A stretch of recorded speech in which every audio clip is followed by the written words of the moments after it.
Jakarta, 15 Agustus 1945. Malam itu, di tengah ketegangan dunia yang sedang berubah, para pemimpin bangsa berkumpul di rumah Soekarno. Jepang telah menyerah kepada sekutu, dan bayangan kemerdekaan mulai terlihat di cakrawala. Namun, keputusan besar belum juga diambil.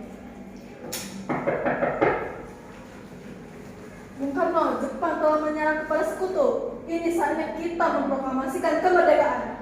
Benar, Bung. Jangan tunggu lama. Rakyat sudah tak sabar.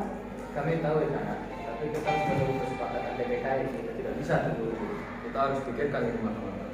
Kita butuh legitimasi, bukan tindakan sembarangan. Kalau Bung tidak mau, kami para pemuda akan bergerak sendiri. Apa maksudnya? Maaf, Bung. Kami akan membawa Bung ke tempat lebih aman, jauh dari pengaruh Jepang malam ini juga.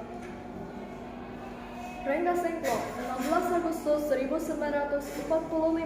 Keesokan paginya, di sebuah rumah sederhana di Renggas Dengklok, para pemuda menculik Soekarno dan Hatta. Mereka ingin memastikan sang proklamator tidak terpengaruh tekanan Jepang, agar keputusan kemerdekaan bisa diambil dengan penuh kebebasan.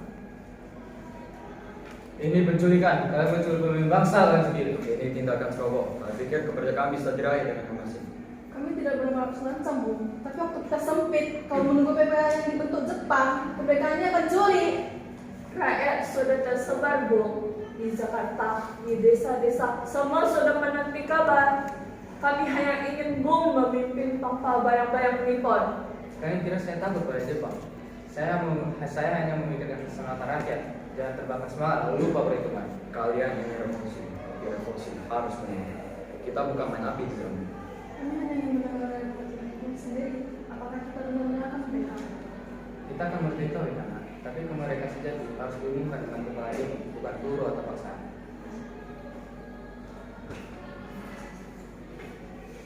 Bung Karno, Bung Hatta, kami sepakat proklamasi akan dilakukan besok pagi di Jakarta. Saya menjamin itu, tidak ada intervensi Jepang. Baiklah, kita kembali malam ini. Indonesia segera merdeka.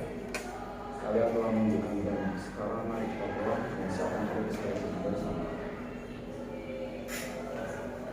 Jakarta, malam 16 Agustus 1945.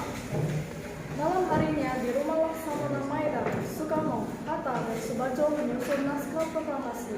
Tempat ini menjadi saksi bisu kelahiran sebuah bangsa yang merdeka.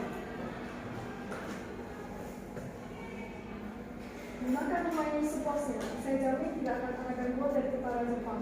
Terima kasih Laksamana, ini sangat berarti bagi bangsa kami.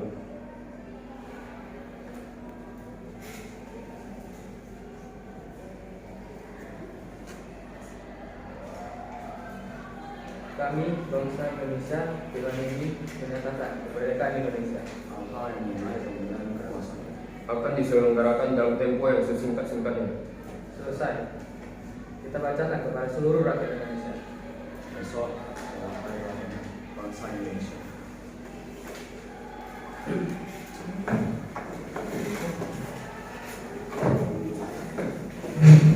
Di sisi lain, Fatmawati duduk di rumah. Di atas lantai, menjahit. Di sisi lain, Fatmawati duduk di rumah di atas lantai, menjahit bendera merah putih. Lampu remang-remang, suasana malam yang sunyi. Bu, itu juga. Belum, Pak. Ibu harus menyelesaikan ini malam ini juga. Besok benderanya harus dibuka. Merah untuk kesucian, merah untuk keberanian, putih untuk kesucian. Bendera ini bukan sekedar kain. Ini akan menjadi saksi lahirnya tanah air kita. Perjuangan bukan hanya di medan pertempuran, tapi juga dari hati yang setia, hati yang sabar, dan tangan yang setia seperti diri. Lakukan yang terbaik besok, Pak, demi rakyat, demi masa depan Guntur dan anak-anak Indonesia lainnya. Insya Allah. Proklamasi 17 Agustus 1945. Pagi hari yang bersejarah itu tiba. Di rumah Soekarno, seluruh rakyat menantikan detik-detik kemerdekaan. Suara lantang Bung Karno menggema, mengukir sejarah bangsa.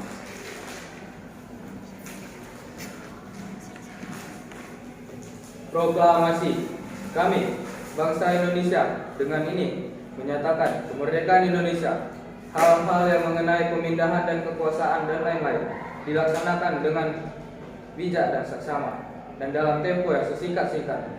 Jakarta 17/8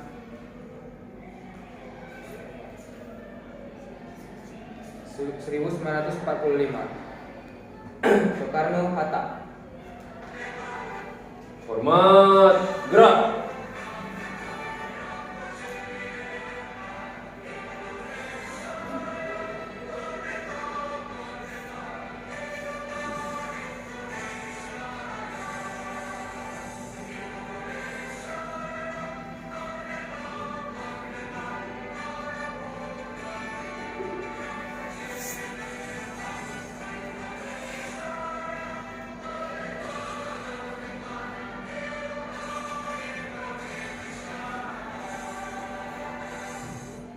Tegak.